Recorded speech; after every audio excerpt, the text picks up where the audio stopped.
Hey folks, and welcome to the latest video in the Rhapsody Power Pack series. I'm Andy Lapping, and in this video I'll show you how to reuse overridden properties by exporting them to stereotypes. Now, quite often when building a Rhapsody model, you will locally override properties. For example, here on this diagram, I've overridden a bunch of properties so that when I add new or even existing elements to the diagram, they are displayed in the way that I want. Now, what if I wanted those same properties set on another diagram? If the other diagram doesn't exist yet, I could of course copy this one. But what if I already have another diagram, like this one?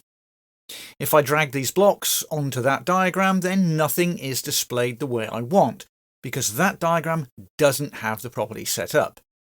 These blocks are showing compartments I don't want, and this dependency is a straight line rather than being rounded rectilinear. Now, I could manually change the properties so they reflect the original diagram. But what if later I wanted to change the default for one of them? I'd have to manually change that property on all of the diagrams. I could also set those properties at package level, but that would affect all diagrams in the package, and maybe I don't want that either. Now, diagrams are a common use case, but of course the properties mechanism is fundamental to the way that Rhapsody works, so I'd have the same problem in having common sets of code generation or animation properties, for example. One solution is to create a stereotype and apply it to the model elements that I want. Then I have a single point of truth. Modifying that stereotype will modify all the desired properties on all the elements to which that stereotype is applied. And of course, removing the stereotype unoverrides all of those properties with a single action. Let's do exactly that. But I'm not going to do it manually. Let's use the Power Pack.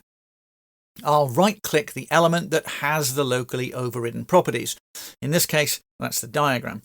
And then I'll select Power Pack Properties Tools.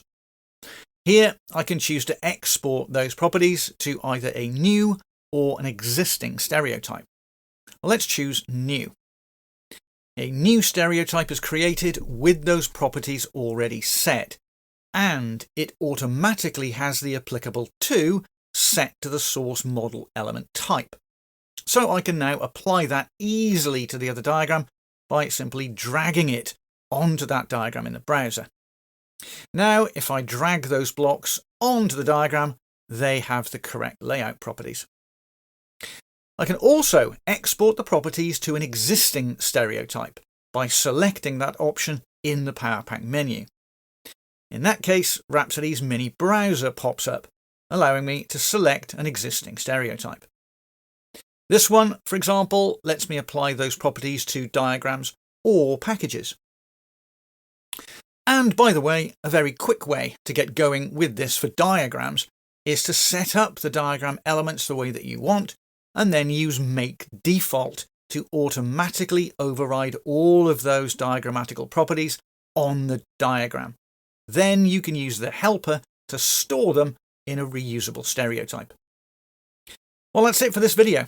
Over the course of the series, we'll explore the rest of the Rhapsody Power Pack features that will greatly improve your Rhapsody user experience.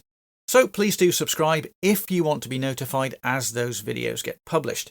But for now, thanks for watching.